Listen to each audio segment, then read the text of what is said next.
Hello everybody. What I'd like to do today is to show you how to teach unified subject science, not just with itself, but with mathematics. Now presently, when we teach science in books like this, you can start wherever you want. This book starts with living things. But that's the wrong place to start in the universe. Surely there's a real beginning that's much simpler than living things? Of course there is. Well, that's the problem. Because we don't have a basic principle in science on which all of science is based. We don't know how all the parts of science fit together. The simple parts, the physics, classical mechanics, quantum mechanics, relativity, and then all the complex parts, perturbation theory, solar systems making themselves into clocks, and living things, chemistry, meteorology. Doesn't make any sense, so this book just puts everything in chapters whenever it wants. There's no basic principle. Well, let's show you that there is a basic principle, and that basic principle needs mathematics as well as physics to describe it. This is how you teach it. The most remarkable property of our universe is that it self-assembles. Everything just makes itself. So if we go back to the beginning of the universe, when there's nothing, no thing, and we see what components we have there, there should be a little secret, a little universal principle upon which all parts that we now observe self-assemble. So what do we see if we go back to the beginning of time? Well, just after the Big Bang, when everything's cooled down nicely, I see I've just got clouds of hydrogen and space. Now, I don't want to go right back into the Big Bang. Let's just start there. That's the easiest place for people to start with. Hydrogen self-assembles from smaller components we call quarks. Now what are these? These are nothing more than units of energy. Now if you're trying to describe matter, and this book just says matter is how much mass you have, you've got to describe it from basic principles of units of energy. Back here at the Big Bang, I only have energy. Out of that energy, I get units of matter. Now, the basic properties of matter are going to be volume and mass, but I start with no volume and no mass. My little parts, the quark and the electron, are going to get into relationships, which will give them volume and mass. Now, mass is just a relationship with space via the Higgs boson. So if I break my energy into positive and negative space. Units of energy with no volume take up no space, so they are just space, but very concentrated space. I need to use aspects of mathematics to do this. Positive and negative are not physics. The charge on the electron and the proton are measured in coulombs. Electricity, energy, is physics. But I need these aspects of mathematics to describe reality. I can only describe reality using a combination of mathematics, physics, as a self-generating system which ends up as the universe. But now let's use another principle we know is correct, and that's the principle from general relativity that the matter changes the space and the space changes the matter into what it is. They define each other, they give each other properties. But now I've got to say space doesn't just have gravitational properties, it also has magnetic properties. Now that's just as true as gravitational properties. Outside this magnet, if I take it into space, it's just empty space which is being distorted by the magnet. And the field outside makes this into a magnet. It's exactly the same principle, we just have to use it again. All this solid here is just an illusion because of the scale I view it from. If I was down standing on a proton, the electron might be half a mile away over here. It's just action over space, just the same as standing on the Earth and looking at the moon. So I'm now going to give myself three different kinds of space. Two which produce fields: gravitational space, electromagnetic space, and then I'm going to have the strong and weak nuclear force. Now that's going to have direct interactions just between other units of energy, we call fermions, that carry forces which define the particle, and the particles interacting with them. So I've got strong and weak nuclear force, electric magnetic force, gravity. Gravity produces its own opposing force. Units of energy which have mass stick to space, and that means they resist moving in space. So if they're being pulled around in an orbit, that resistance, which becomes ever greater the tighter the orbit, balances gravity. It produces its own opposite force. So I've got three pairs of forces: gravity and its opposing force, which is based upon the conservation of angular momentum and the conservation of linear momentum, another duality. I've got three pairs of forces. The forces are what make things happen all by themselves. So let's just start here with energy and mathematics. I must use two descriptions. My mathematical description is zero. Physics, no thing. Things are made from energy, nothing. But if I break nothing into positive and negative components, space and matter, I now get forces. I get gravity. And that is going to flip over into another duality, which generates stars and more elements. Now this is the important bit. What's in the middle here is an interdependence between making the star from this energy, making the elements from this energy, and they act against each other and go into equilibrium. I get a push from the energy coming out from the elements being made by the pull of the gravity from the star, and they balance each other. And these two pairs of forces balance each other in the nuclei to make nuclei. So I can see it's all interdependence between pairs. And the interdependence is what's really important. It's existence. And what's existing is unseen. These are just the shadows of truth.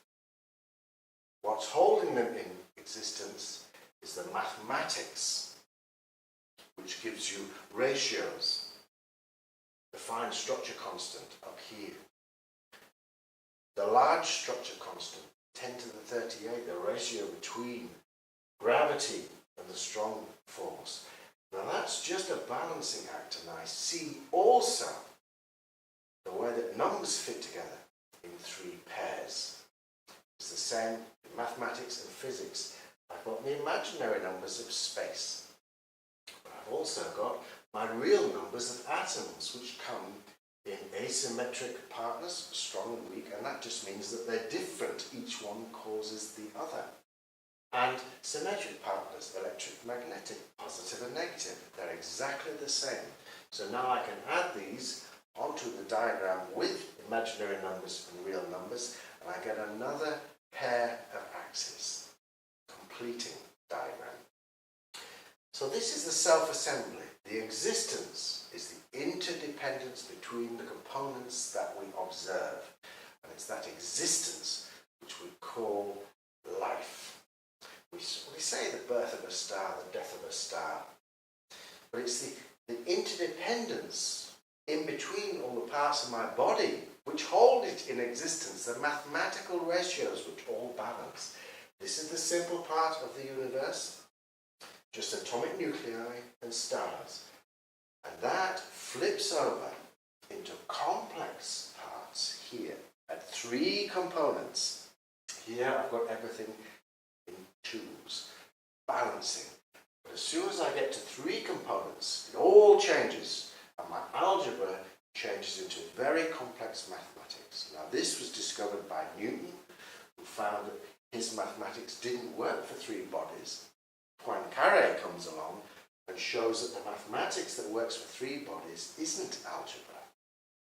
He has to use lines and complex geometry in hyperbolic space. It all gets very complex over here. I get another layer of complex mathematics being put upon my simple physics, and because I can't see the mathematics, it's remained hidden from us until we get computers. We've called it the hidden reality. Simple physics, which I can explain, and then physics and complex mathematics, but my physics here is both physics and mathematics at the same time. And here I get all the beautiful mathematics which we see in the universe and have so far just denied its mathematics that's doing itself. These molecules are units of energy obeying the rules of group mathematics. The solar system, if it's just physics, gravity, doesn't make a clock.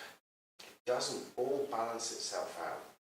It just ends up as a big ball in the middle. But I get beautiful symmetries and I get periodic repeating patterns. Just the same as in the table of elements, I get geometric periodic repeating patterns, and the whole system is just the same as this pattern. A large body in the middle with rings, that's the asteroid belt, and then the small bodies here, making itself into a very complex system. The fact that that's not just physics means that you don't find the solar system or descriptions of how it works in physics books. And at the atomic level, I get all this beautiful mathematics doing itself.